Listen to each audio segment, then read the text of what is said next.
জয়।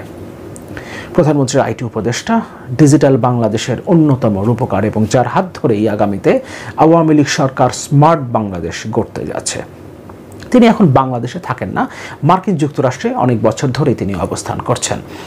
তিনি যখন বাংলাদেশে ছিলেন কিংবা এই মুহূর্তে তিনি যদি বাংলাদেশে থাকতেন এবং এমন কোনো অপরাধ কর্মকাণ্ডে সম্পৃক্ত হতেন যার জন্য তার 25 বছরের সাজা হতে পারে, তাহলে তার বিরুদ্ধে কি কোনো মামলা হতো এবং সেই মামলা আমলে নিয়ে কি তার বিচার শুরু হতো এবং সেই বিচারে কি তিনি দোষী সাব্যস্ত হতেন, কিংবা দোষী সাব্যস্ত হলে তার বিরুদ্ধে কি সাজার ঘোষণা হতো, সাজার রায় ঘোষণা করা হতো এবং যে অপরাধ কর্মকাণ্ডে তিনি সম্পৃক্ত হয়েছেন তার সাজা যদি 25 বছরের হতো, 25 বছরের কারাদণ্ড, তাহলে কি সেটা ঘোষণা করতে পারতেন বাংলাদেশের কোনো বিচারক কিংবা কোনো বিচারপতি?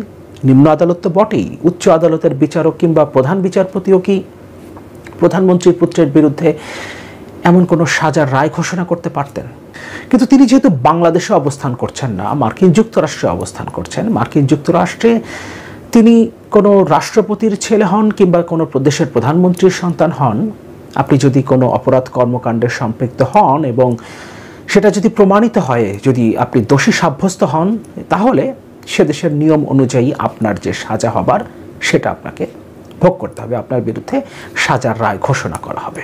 সেটা আপনি যদি মার্কিন যুক্তরাষ্ট্রের রাষ্ট্রপতির সন্তান হন এবং আপনি অপরাধ কর্মকাণ্ডে আসলেই যুক্ত হয়ে থাকেন, আপনি যদি দোষী সাব্যস্ত হয়ে থাকেন, তাহলে আপনার বিরুদ্ধে রায় ঘোষণা করা হবে এবং আপনাকে কারাদণ্ড ভোগ করতে হবে যদি আপনার সেই সাজা দেওয়া হয়। এটাই আসলে ডেমোক্রেসি, এটাই ডেমোক্রেসি। মার্কিন যুক্তরাষ্ট্রকে নিয়ে আমাদের নানান সমালোচনা আছে। প্রধানমন্ত্রী তো অনেক কথা বলেছেন সাম্প্রতিক সময়ে মার্কিন যুক্তরাষ্ট্রকে নিয়ে, মার্কিন যুক্তরাষ্ট্রের গণতন্ত্র নিয়ে প্রশ্ন তুলেছেন, মানবাধিকার নিয়ে প্রশ্ন তুলেছেন, কখনো কখনো বলেছেন মার্কিন যুক্তরাষ্ট্রে তো প্রতিদিন গুলি করে মানুষ হত্যা করা হয়, সেখানে মানুষ হত্যা করলে তার বিচার হয় না, সে দেশের পুলিশ মানুষকে গুলি করে হত্যা করে। প্রধানমন্ত্রীর পাশাপাশি সরকারি দলের সাধারণ সম্পাদক এবং সরকারের অন্যান্য মন্ত্রীরাও একইভাবে মার্কিন যুক্তরাষ্ট্রের নানান সমালোচনা করেছেন এবং সে দেশের গণতন্ত্র এবং মানবাধিকার নিয়ে প্রশ্ন তুলেছেন, আইনের শাসন নিয়ে প্রশ্ন তুলেছেন।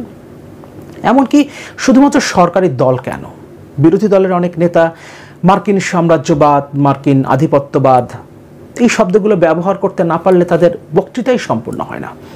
কিন্তু মার্কিন যুক্তরাষ্ট্রে আপনি যদি একজন রাষ্ট্রপতির সন্তানও হয়ে থাকেন, এই মুহূর্তে আপনার পিতা যদি রাষ্ট্রপতি হয়ে থাকে মার্কিন যুক্তরাষ্ট্রের, পৃথিবীর সবচেয়ে শক্তিশালী দেশের রাষ্ট্রপতি যদি আপনার পিতা হয়ে থাকেন এবং তারপরও আপনি যদি কোনো অপরাধ কর্মকাণ্ডে সম্পৃক্ত হন, তাহলে আপনার বিরুদ্ধে মামলা হবে।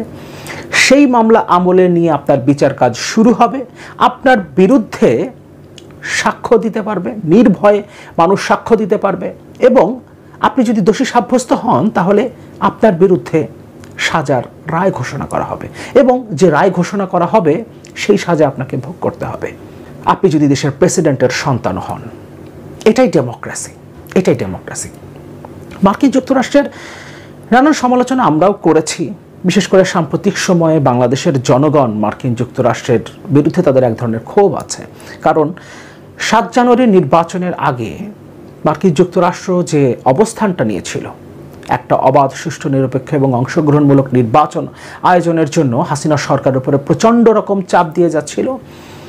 কিন্তু নির্বাচনটা যখন হাসিনা সরকার করে ফেললো এবং তারপর যখন নতুন সরকার গঠন করলো, তারা অবৈধভাবে ক্ষমতাটা দখল করে, তারপর যখন মার্কিন যুক্তরাষ্ট্র কোনো ধরনের স্টেপ নিল না নতুন সরকারের বিরুদ্ধে, তখন বাংলাদেশের জনগণের এক ধরনের ক্ষোভ তৈরি হয়েছে মার্কিন যুক্তরাষ্ট্রের বিরুদ্ধে। অনেকেই বলেছেন মার্কিন যুক্তরাষ্ট্র দেশের জনগণের সাথে বিশ্বাসঘাতকতা করেছে।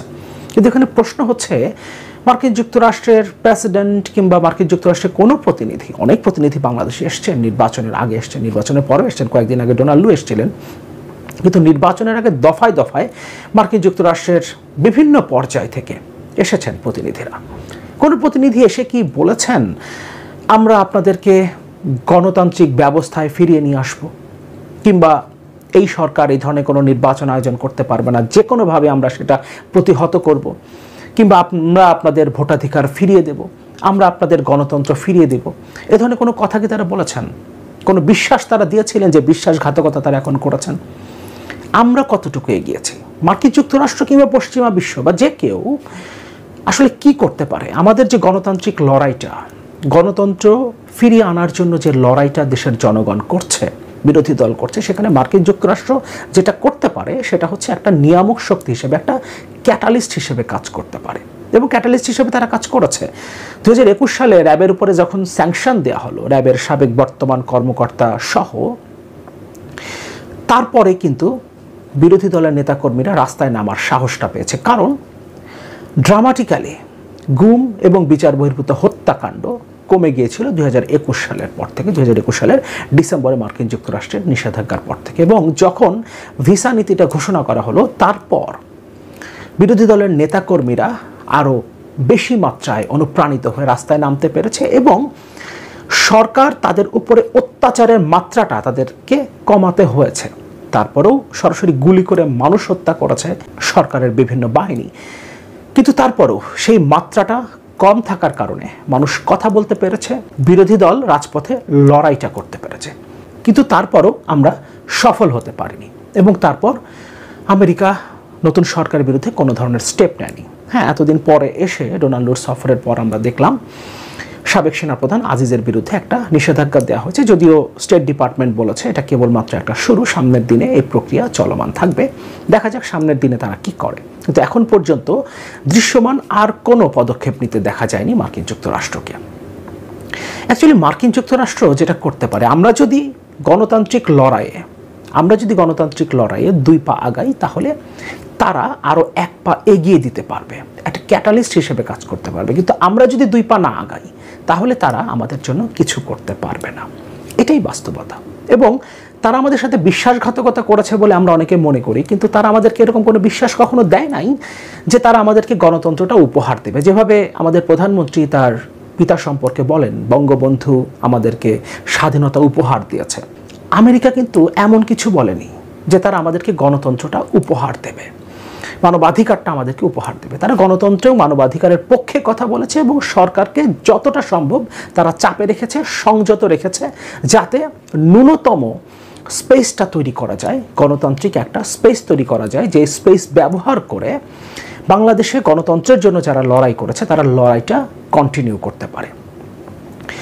মার্কিন যুক্তরাষ্ট্রের প্রেসিডেন্ট জো বাইডেনের ছেলের বিরুদ্ধে একটা মামলা হয়েছিল, সেখানে 3টা অপরাধের কথা বলা হয়েছে, এবং 3টা অপরাধেই তিনি দোষী সাব্যস্ত হয়েছেন। এবং এই 3টা অপরাধে তিনি দোষী সাব্যস্ত হওয়ায় তার সর্বোচ্চ 25 বছরের কারাদণ্ড হতে পারে। এখনও সেটা ঘোষণা করা হয়নি, রায় ঘোষণা করা হয়নি, কিন্তু তিনি দোষী সাব্যস্ত হয়েছেন। যেটা বলছিলাম, তার বিরুদ্ধে মামলাটাও হয়েছে, বিচারটা শুরু হয়েছে, সাক্ষী দিতে পেরেছে নির্ভয়ে যারা সাক্ষ্য দিয়েছে, এবং তারপর বিচারক তাকে দোষী সাব্যস্ত করতে পেরেছে। এখন রায় ঘোষণাটা বাকি। আমরা একটু রিপোর্টটা দেখি। বাইডেন পুত্র হান্টার দোষী সাব্যস্ত হতে পারে সর্বোচ্চ 25 বছরের কারাদণ্ড। যুক্তরাষ্ট্রের প্রেসিডেন্ট জো বাইডেনের ছেলে হান্টার বাইডেন আগ্নেয়াস্ত্র কেনার সময় মাদকাসক্তি নিয়ে মিথ্যা তথ্য দেওয়ার মামলায় দোষী সাব্যস্ত হয়েছেন।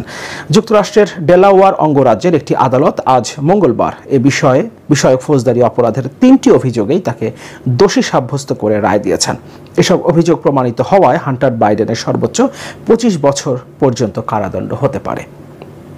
বাইডেন পুত্রের বিরুদ্ধে প্রথম অভিযোগ, আগ্নেয়াস্ত্র কেনার সময় তিনি মিথ্যা তথ্য দিয়েছেন। দ্বিতীয় অভিযোগ, অস্ত্র বিক্রেতার নথিপত্রেও মিথ্যা তথ্য থাকার বন্দোবস্ত করেন। তৃতীয় অভিযোগ হলো হান্টার বাইডেন অবৈধভাবে আগ্নেয়াস্ত্র কাছে রেখেছিলেন। এই মামলায় বলা হয় 2018 সালে একটি হ্যান্ডগান কিনেছিলেন হান্টার বাইডেন। সেই অস্ত্র কেনার সময় নিজের মাদকাসক্তি নিয়ে মিথ্যা তথ্য দিয়েছিলেন তিনি। যুক্তরাষ্ট্রের আইন অনুযায়ী দেশটির নাগরিকদের অস্ত্র কেনার অধিকার রয়েছে, কিন্তু অস্ত্র কেনার সময় একজন ব্যক্তিকে আবেদনপত্রে অবশ্যই এটা উল্লেখ করতে হবে যে তিনি মাদকে আসক্ত কিনা।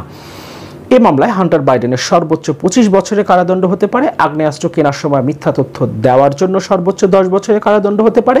অস্ত্র বিক্রেতার নথিতে মিথ্যা তথ্য সন্নিবেশের অপরাধে সর্বোচ্চ 5 বছর, এবং মাদকাসক্ত অবস্থায় অবৈধভাবে আগ্নেয়াস্ত্র রাখায় তার সর্বোচ্চ 10 বছরের কারাদণ্ড হতে পারে।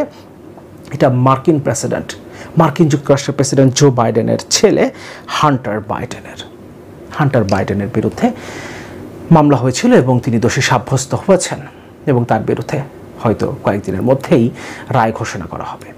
কিছুদিন আগে যখন ট্রাম্পকে দোষী সাব্যস্ত করা হলো, তখন রাশিয়ার মতো দেশ রাশিয়ার মতো দেশ তখন বলার চেষ্টা করেছে রাজনৈতিক প্রতিপক্ষকে ঘায়েল করবার জন্য মার্কিন যুক্তরাষ্ট্রে ট্রাম্পের বিরুদ্ধে এই রায় ঘোষণা করা আছে।